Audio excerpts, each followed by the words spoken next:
Welcome to Karya Podcast. Pagi, semangat berkarya. Pagi ini kita kedatangan tamu yang sangat spesial. Nah, ini yang pimpinan tertingginya di perusahaan ini, ada Pak Komisaris Utama. Dan ditemani Pak Direktur Utama juga. Lengkap ya Mer ya ini ya? Lengkap sekali. Tapi kalau sobat karya pasti kenal sama saya. Yang belum kenal kan belum lebih detail kan ke Pak Pramana ini kan begitu ya. Pak Pram boleh menyapa rekan-rekan dulu? Oke, selamat pagi sobat karya. Saya di sini kebetulan hari ini diundang oleh rekan-rekan host kita, Mbak Mary dengan Mas Budi untuk sedikit perkenalan dan nanti ada sesi tanya jawab. Saya di BKPJ selaku komisaris utama yang membantu beliaunya Pak Darmo Budiono untuk mengawasi kinerja sebuah perusahaan. Oke. Jadi ini ya, Mer, jadi deg-degan ya Mer ya.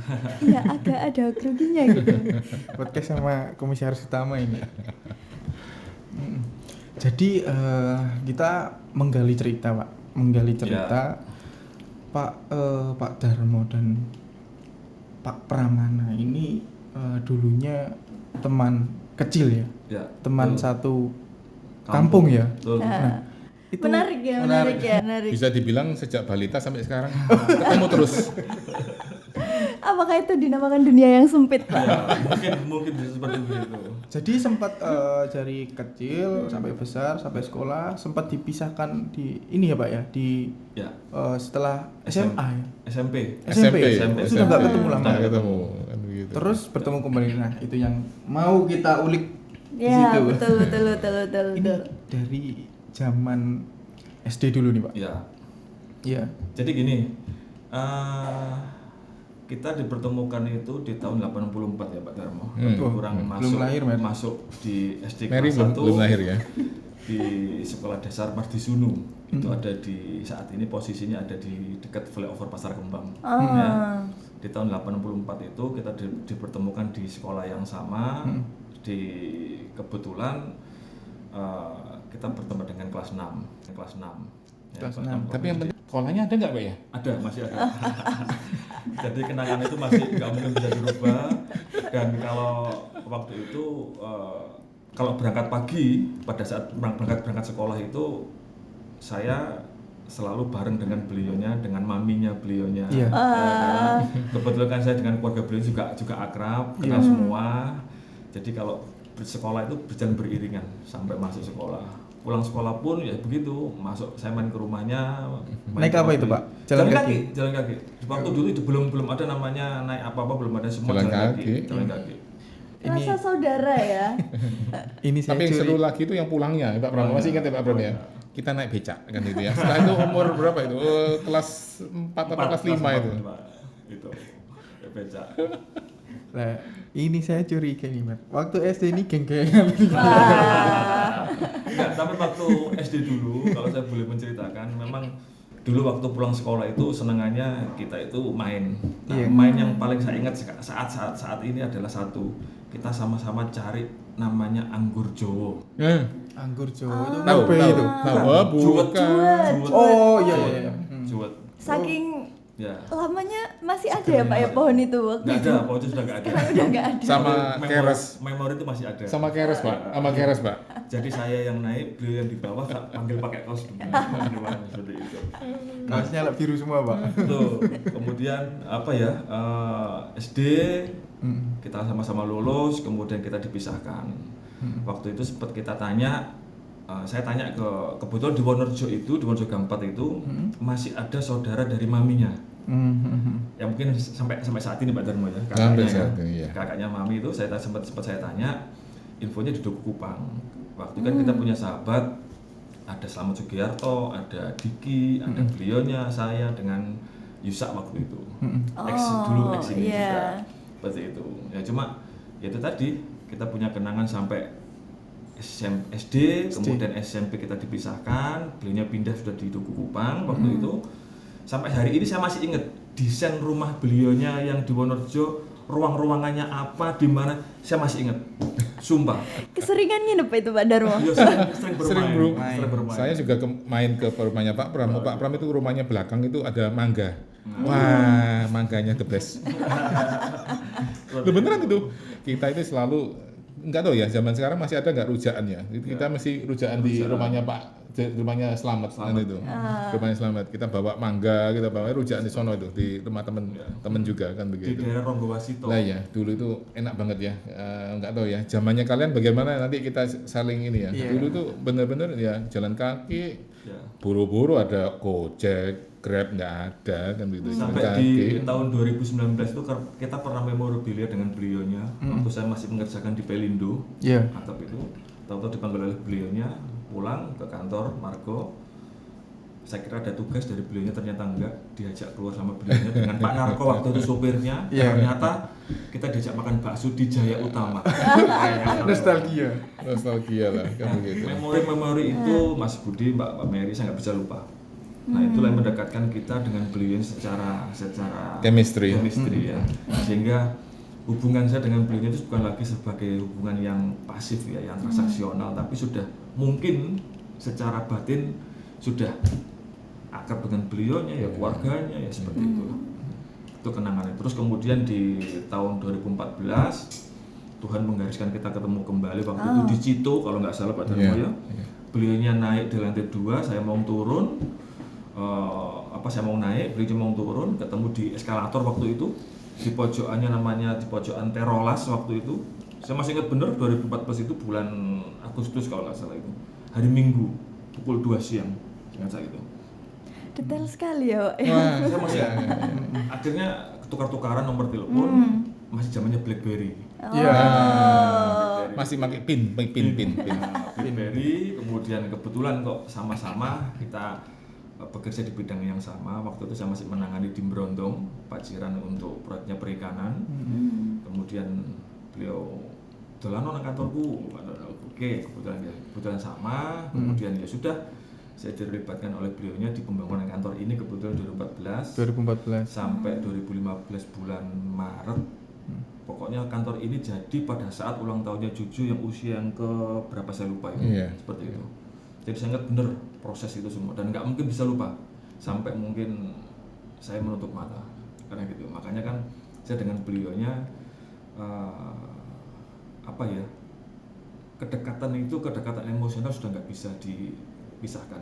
Artinya sampai hari ini pun saya tetap support mereka beliaunya di dalam kondisi apapun seperti itu. Kita pensiun bersama-sama nanti. Dari... Tapi yang seru itu adalah SD dulu ya. Saya itu nggak tahu ya. Kalian kalau dulu SD-nya mainannya apa? Nah, mainan masih saya tanya ini. Main kelereng. Masih menang. Masih. Ini apa namanya? Pate lele.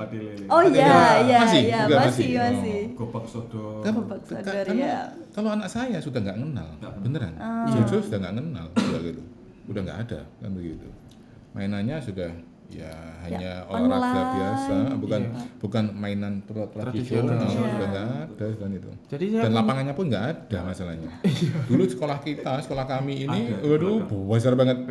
Gedungnya malah kecil, belakangnya lahannya itu lapangannya besar banget kan. Tapi sejak dulu memang saya ingin balik ke SD lagi bahwa beliaunya ini adalah salah satu murid terpandai.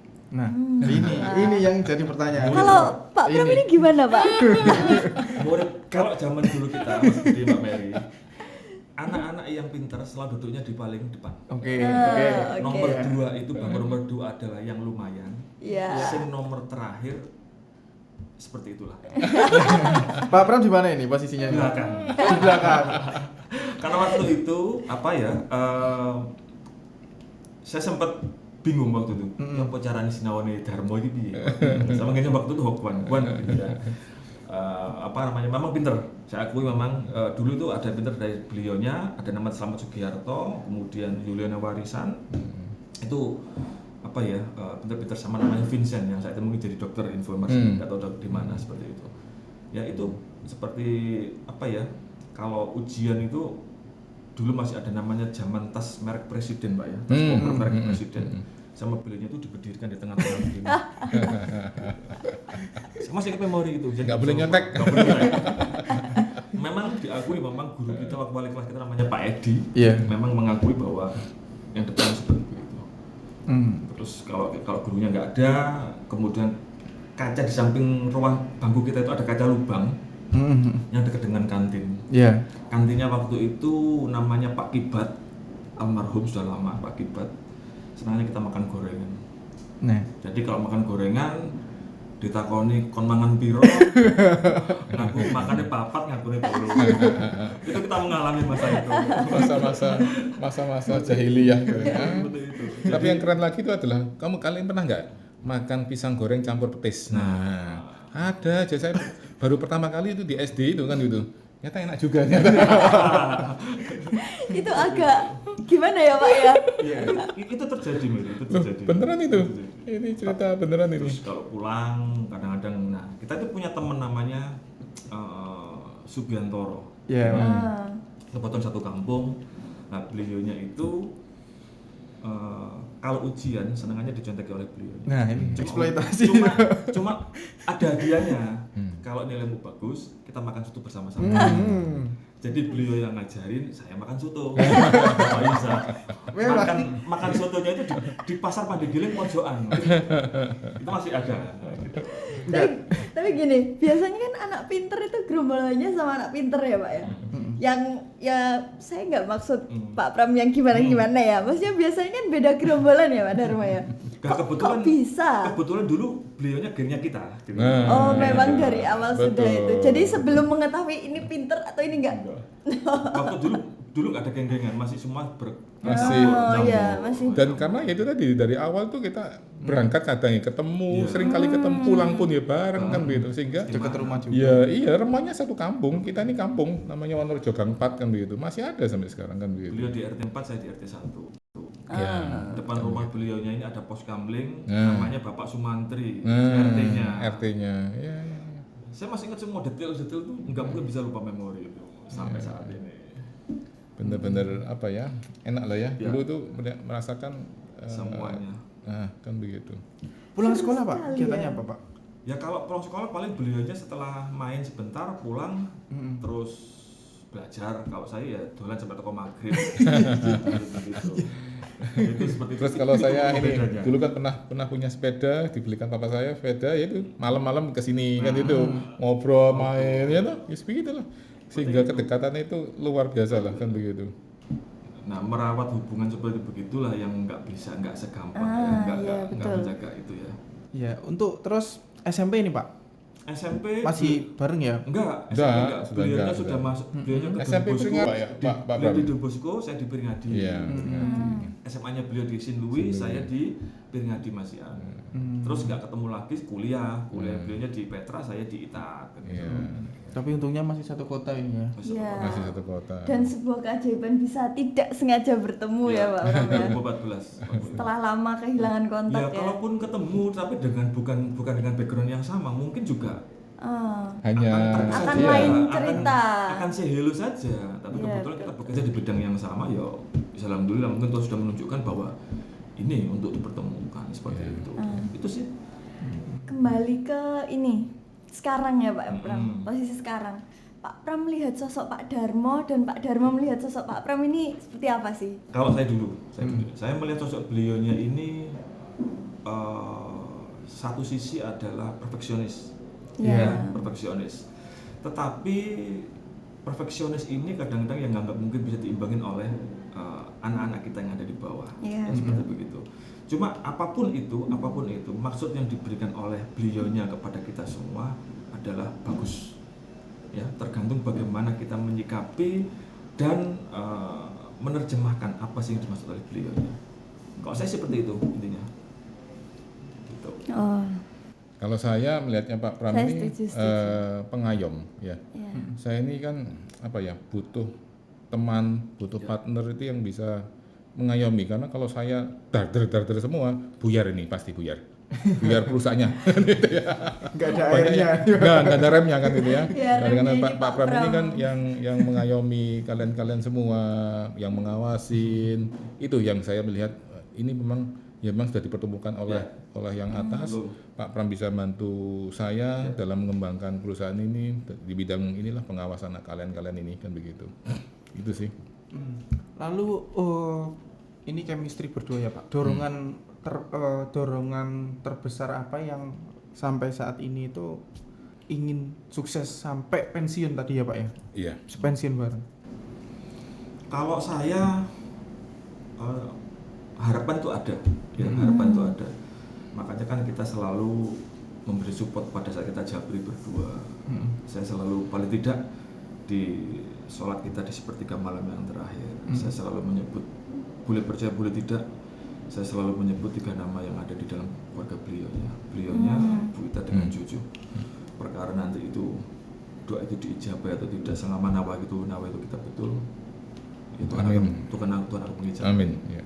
Kita hanya bisa berusaha seperti begitu, karena kita aja keterbatasan sebagai manusia. Ya sudah, doa terbaik buat semua perusahaan, buat rekan-rekan anak-anakku semua. Seperti itu sih harapannya kalau saya.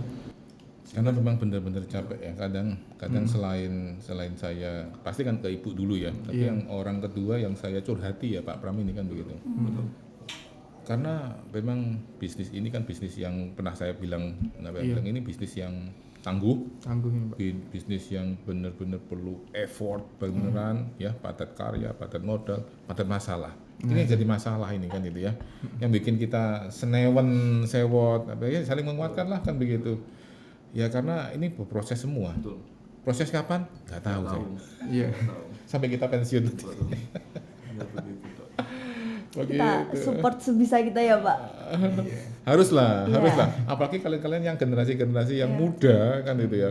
Harusnya kita hanya bisa memberi contoh. Iya, Kan betul, gitu ya, Pak. memberi contoh, memberi gambaran ini loh, begini. Tapi yang tenaganya pasti seperberapanya dari kalian. Ya kalian ini yang motornya, eksekutornya kan begitu. Iya. Itu kan begitu. Jadi meninggalkan jejak Ya.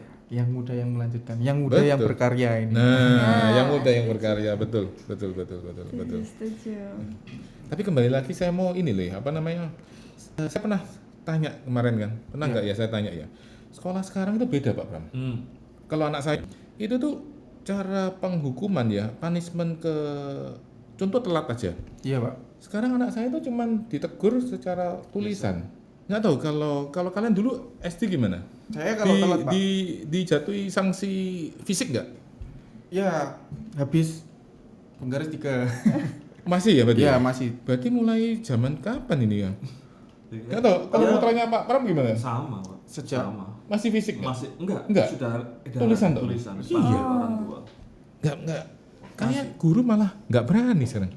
Karena mungkin ya ada perkembangan peraturan dari Mungkin ya, pemerintah ya mungkin Pak ya. ya. Iya. Mungkin ya. Dan ada case-case beberapa mungkin yang kasus-kasus guru sampai harus vakum atau Dulu kalau gimana. telat kan di Dijemur. Di-strap.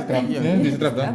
Sehingga ada satu nama siapa itu sampai lupa Pak Pram, ini kali kecil selalu telat. Projo. Selalu telat itu.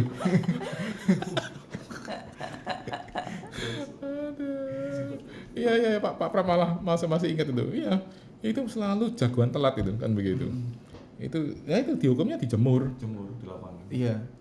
Sekarang kok nggak begitu ya? Sehingga mungkin ini yang Membentuk karakter. saya mau bilang gitu.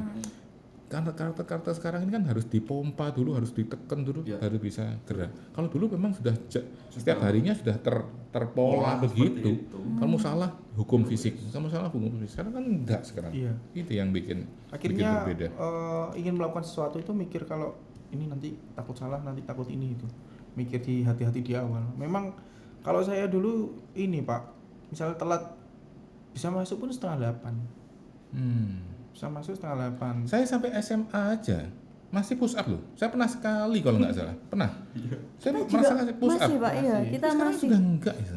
Masih ya, Kalian masih? Masih, kita Mungkin ada. Berarti yang generasi apa namanya? Generasi alpha berarti ya? Iya, alpha, Itu alpha. yang sudah gurunya takut. Iya. Gitu mungkin kan gitu. Iya. Ya bikin owner kayak mungkin rame di kelas kayak ya pukul-pukul meja itu lihat ya setengah jam pukul-pukul meja Pak, siulan gitu Pak, siulan setengah jam ya siulan gini sampai capek. Ya memang hukumannya seperti itu dulu. Iya, betul. Dan penghapus dulu kan masih ini kan papan kan ya, Iya. blackboard kan. Iya. Pakai kapur itu. Saya kapur kelas 5. Minimal kan kapur dilempar itu kalau kita salah, kalau kita rame, kalau kita bikin onar kan begitu. Tapi Penggarisnya sekarang- kayu panjang itu. Nah. Tapi sekarang kan sudah nggak begitu, udah beda Pak zamannya Pak. Kan Kuku itu. Pak, kuku juga Pak, pakai penggaris itu ya. Digini kan. Potong. Iya, betul. Loh, kamu masih. Iya, berarti Iya, Pak, generasinya masih. Alpha yang sudah hilang ya. Atau mungkin Generasi tahun 2000-an sudah hilang berarti. Iya, saya tuh SD 2006 2010-an Pak. Surabaya juga. Enggak, Mas Budi? saya di Sinlui ini di Cepu Jawa Tengah Pak. Oh, Jawa Tengah. Mary di di Tuban. Tuban. Iya. Oh. Tapi saya sekolahnya SMK sama Mas Budi. Oh iya dah. Iya. Ketemunya di Ketemunya di BKP. Di BKP. Oh, Iya. Jadi saya pernah sekolah di Cepu loh. Saya di Cepu. Di mana? SMK Migas ya. Kamu jurusan apa? Ini pengolahan minyak petrokimia. Iya, Oh. betul. Kalau saya Di rekayasa pengborannya. pengeboran migas. Iya. Di SMK. Jadi saya kalau flow-nya tapi pada waktu dulu di SMK enggak Enggak ini, punya. Nggak ada enggak kelas kenal. persinggungan, Pak. Oh, Nggak dia pernah. kelas 1, saya kelas 3. Iya, betul. Walah, begitu. Satu SMK dari Tuban. Memang kalau di SMK Migas itu orang lokalnya tuh Cuman satu kelas beberapa, ya. 10. Iya. Banyak yang rata-rata. dari luar. Ya. Ya, itu lagi kepercayaan kita, kembali lagi ke kedekatan saya dengan Pak Pram juga ya. Kepercayaan kita sama-sama orang lainnya semua, mendingan ke teman, betul nggak? Iya, betul. Kan begitu. Betul, Pak. Semua orang lain semua ini, kenapa kok nggak teman aja? Karena Iya. teman kan sudah bertahun-tahun ya, gitu. Meskipun kalian berdua ketemunya di SMK tapi nggak akrab, tapi kan sudah tahu bahwa SMK-nya ini selama berapa tahun nih? 2 tahun, 3 tahun kan begitu kan? Iya. Nah, saya sama Pak Pram ini 6 tahun lebih malahan ditambah TK Pak. Tambah TK 2 tahun ya. 8 tahun. Begitu kan begitu. Terus ketemu lagi. Nah, Kembali ke ini ya, Pak, ya, ke basic dari sebuah kebiasaan ya, Pak. Ya. Saya ada kutipan sedikit dari buku yang pernah saya baca. apa tuh, Mer? Bahwasanya sebuah hal besar itu berawal dari yang kecil, lalu benih dari setiap kebiasaan adalah satu keputusan kecil. Nah, dari Pak Pram dan dari Pak Darmo ini kebiasaan apa sih yang membantu kita? Gimana diulang-ulang ya. Seru ini. Mari ternyata sering baca kan, seneng baca ternyata. Enggak. Catat sobat karya. Membaca, guys. Ini satu kutipan ya, Pak Darmo. Iya. Semua hal besar itu berawal dari hal kecil. Semua hal besar berawal dari hal kecil. Oke, agree. Benih dari setiap kebiasaan adalah satu keputusan kecil yang setiap hari dilakukan. Ya, setuju. Benih Dari dari setiap kebiasaan. kebiasaan Oke. adalah satu keputusan Satu kecil keputusan kecil. yang konsisten untuk dilakukan. Oke, setuju. Setuju ya, Pak ya.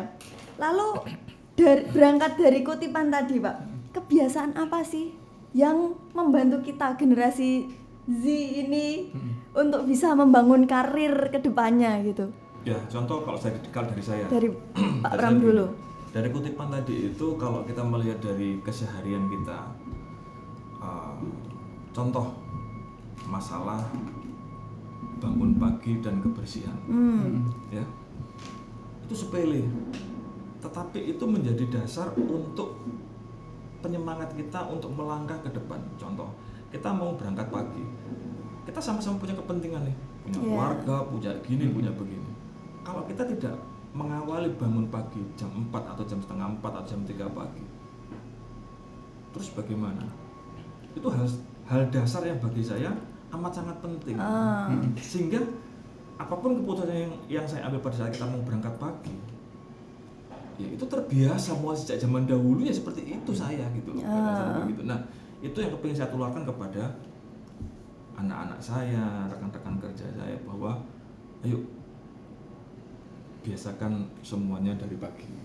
Semua dari pagi. Tapi itu tantangan Pak Pram. Siap. Memang Setuju. Ya, memang itu adalah disiplin dan konsisten ini. konsisten betul. Itu yang paling apa ya, musuh yang perlu kita lawan diri kita kan begitu. Memang susah tapi ya harus bisa. Itu kan karena kan yang selalu saya bilang itu adalah bisa karena terpaksa itu menjadi terbiasa nantinya. Saya pun juga belajar dari Pak Pram. Sekali begini, kalau Japri Pak Pram ya kan gitu. Jangan lupa olahraga.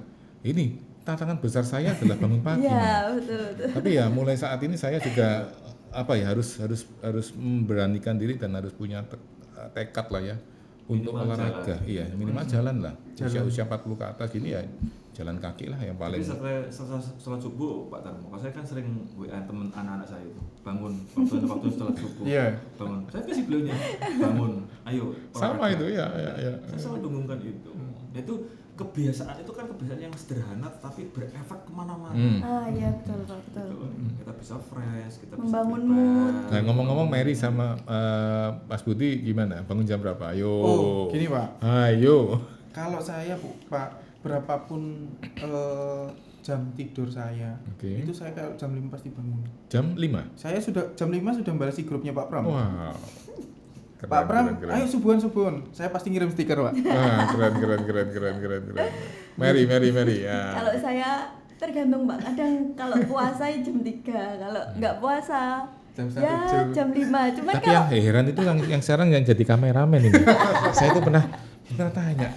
Saya tuh dapat email tiap 2 minggu sekali, itu kalian tahu ya. Jam 2 pagi loh.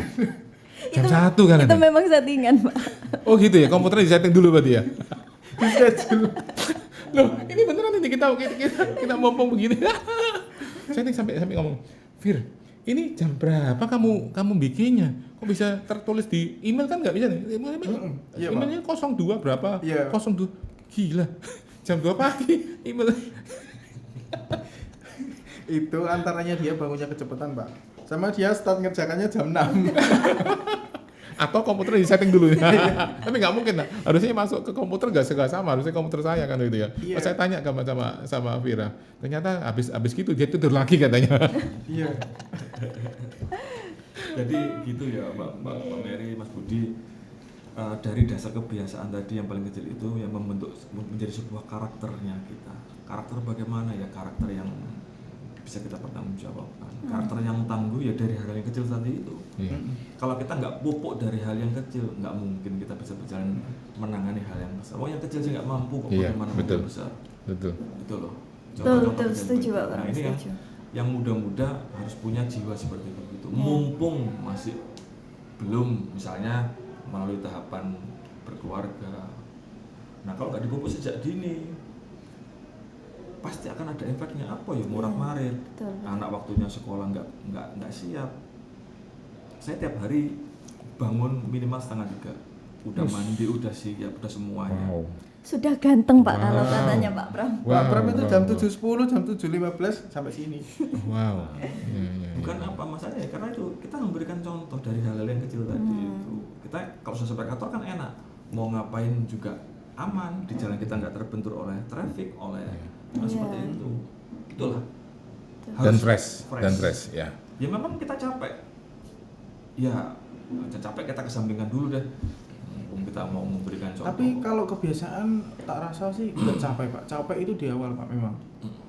Jadi misalnya saya jam berapapun, ya memang resikonya kalau kurang tidur itu kan ngantuk. Tapi Ya. di siang nah, saya itu pasti jam 5 itu bangun. Alarm mati maupun hidup itu Sudah dari berapa lama Mas Budi? Nah, kan begitu. itu mungkin zaman saya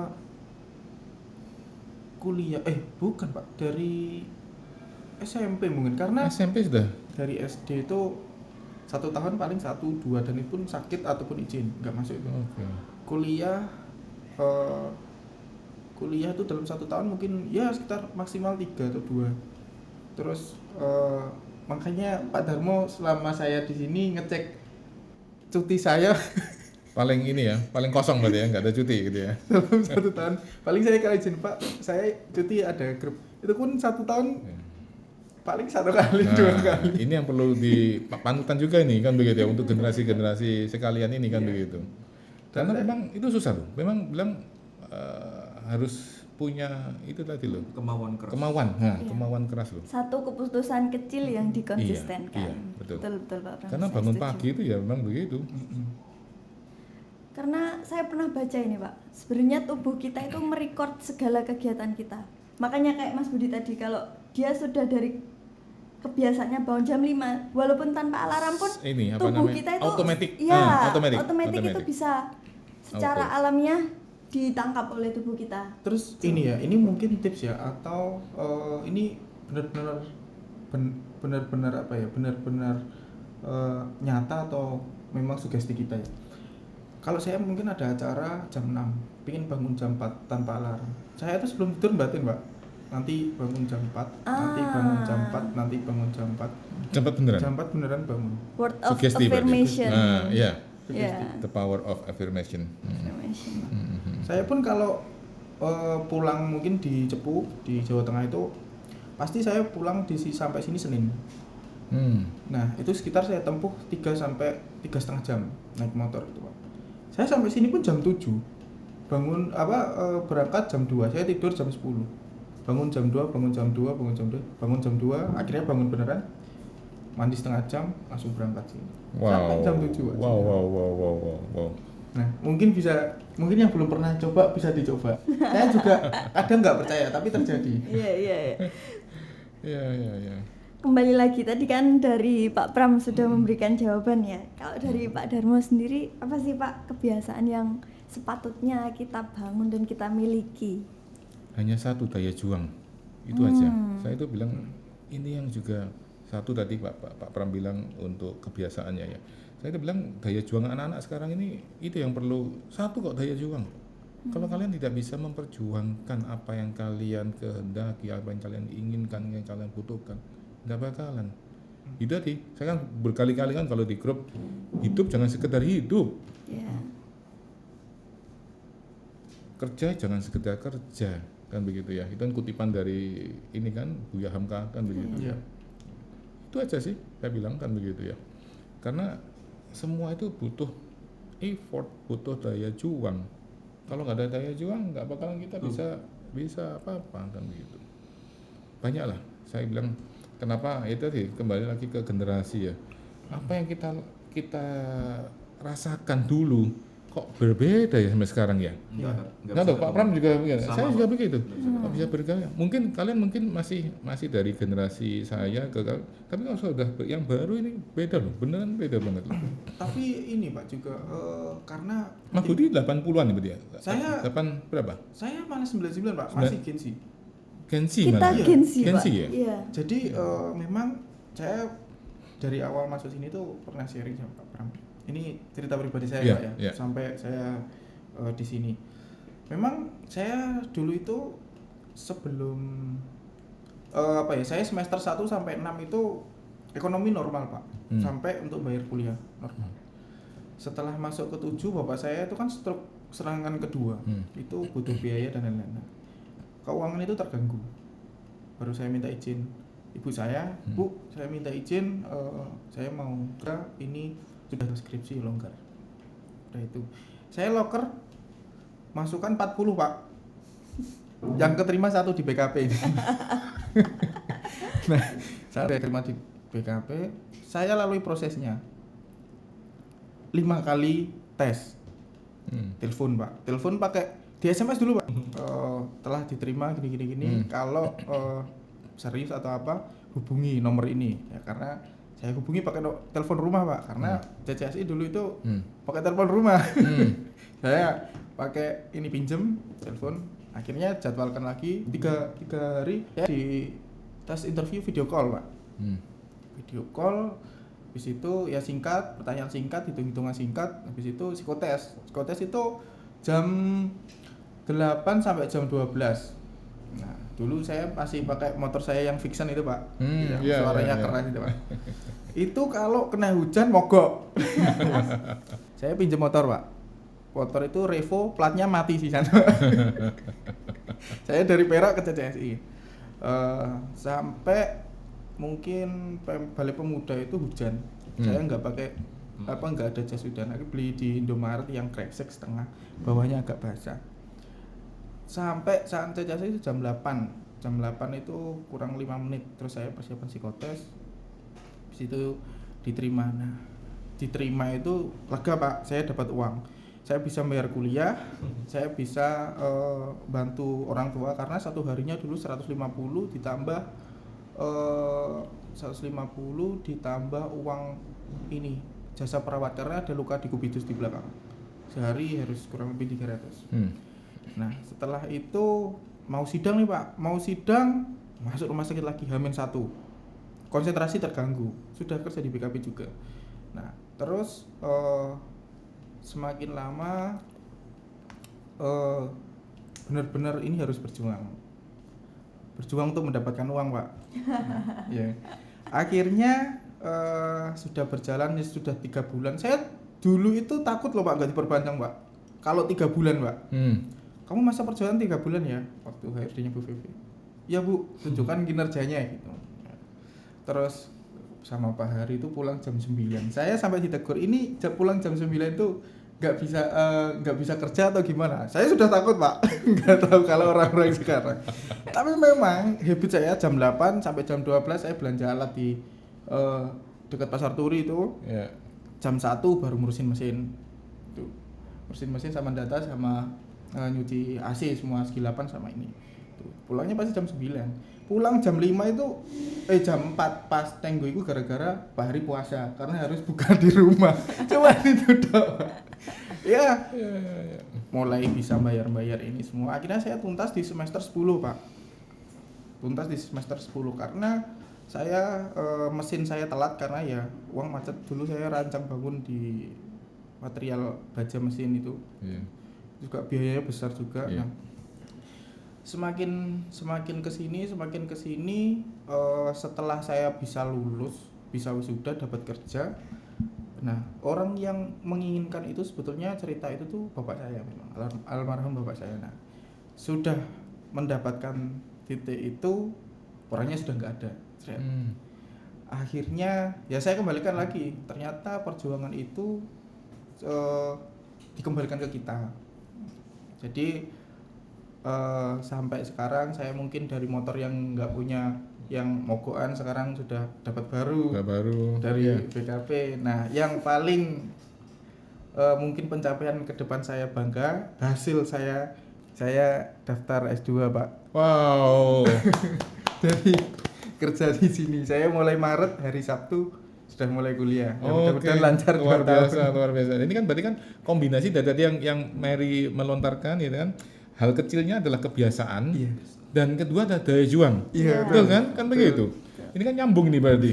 Mas Budi sudah mempraktekkannya dan mewujudkannya. Ini kombinasi Mas Budi ini membuktikan kombinasi antara kebiasaan, kebiasaan dan daya juang, kan begitu. 3 tahun Pak saya di sini Pak. Nah, Juli kan nanti 3 tahun Pak.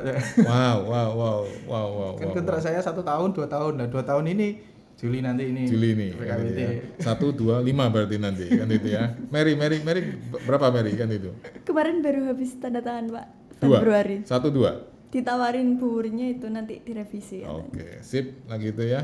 Semoga juga harapan saya mewakili perusahaan, Pak Pram juga mewakili komisaris, juga generasi muda ini ya, ini Sobat Karya bisa mencontoh lah ya, bisa menjadi panutan teman-teman yang lain. Itu sih harapan dari kita, kan begitu. Ya, semoga kita selalu bisa memberikan energi positif ya Pak ya, amin, pasti kita. Itu yang kita harapkan semua, kan begitu ya. Lalu yang terakhir ini Pak ya, Oke. Perkembangan terobosan baru apa yang diharapkan dari Pak Darmo dan Pak Pram untuk kemajuan dari PT Bangun Karya Perkasa Jaya TBK ini? Silakan Pak Pram. Kalau saya jujur sampai hari ini menginginkan satu, yang masih belum mendapatkan formula yang tepat ya, yaitu di dalam permasalahan SDM. Saya konsennya dari dulu adalah seperti itu, karena apa? Ya SDM ini adalah kuncinya di dalam menjalankan sebuah sistem apapun gitu. Nah, SDM ini yang sampai saat ini kita di top management belum bisa menemukan sebuah formula apapun yang sudah kita lakukan baik melalui CCSI maupun bagaimana sih merubah karakter anak-anak zaman sekarang ini supaya menjadi petarung-petarung yang tangguh, yang melalui pendidikan komando yang cukup keras itu bagaimana sih? Begitu masuk sebulan kabur. Nah, ini yang membuat paling tidak itu ritme konsep blueprint kita itu yang mungkin sampai hari ini belum bisa berjalan dengan sempurna. Saya selalu konsen terhadap SDM karena SDM itu adalah kuncinya. Sama. Setuju. Kalau saya Melengkapi juga sama juga terobosannya itu adalah bagaimana meningkatkan SDM. Karena SDM ini seperti yang episode yang lalu yang bulan apa itu ya, saya sama Bu Wuri kan juga gitu. Kan gitu. Kita konsennya adalah SDM. Satu SDM karena bisnis model konstruksi ini tidak bisa fully robotik. Kan begitu. Ya, masih ingat kan? Iya. Karena manufaktur lain mungkin perusahaan manufaktur mobil, manufaktur tambang atau apa pasti bisa dibantu alat berat begini. Kita nggak bisa, tetap masang bata masih orang kan begitu kan. Terus apalagi ya semua susah ya itu loh. Tapi kita tetap akan melakukan terobosan, melakukan peningkatan kualitas SDM. Itu hanya satu, itu aja. Kualitas kita harus meningkat supaya produktivitas meningkat juga. Itu. Profitnya meningkat juga. Yes, amin. Nah, itu closing statementnya adalah SDM kualitasnya meningkat, produktivitasnya meningkat, cuannya meningkat, kan begitu ya. Cuan. Itu yang diharapkan dari Pak Komisaris Utama. Oke, guys. Ini sudah berpuluh-puluh menit kita menemani Sobat Karya. Ini yang paling panjang selama episode kita. Yang paling panjang. Tidak terasa kita sudah menemani rekan-rekan sekalian. Untuk itu kita closing statement aja ya Mas Bud langsung ya. Iya. Oke. Jangan lupa untuk selalu membangun kebiasaan-kebiasaan baik dan juga membangun mental yang siap untuk menghadapi semuanya seperti kata Pak Darmo, yang mampu memperjuangkan segala hal baik di pekerjaan maupun di kehidupan kita. Saya Budi pamit undur diri. Saya Mary pamit undur diri. See you. See you.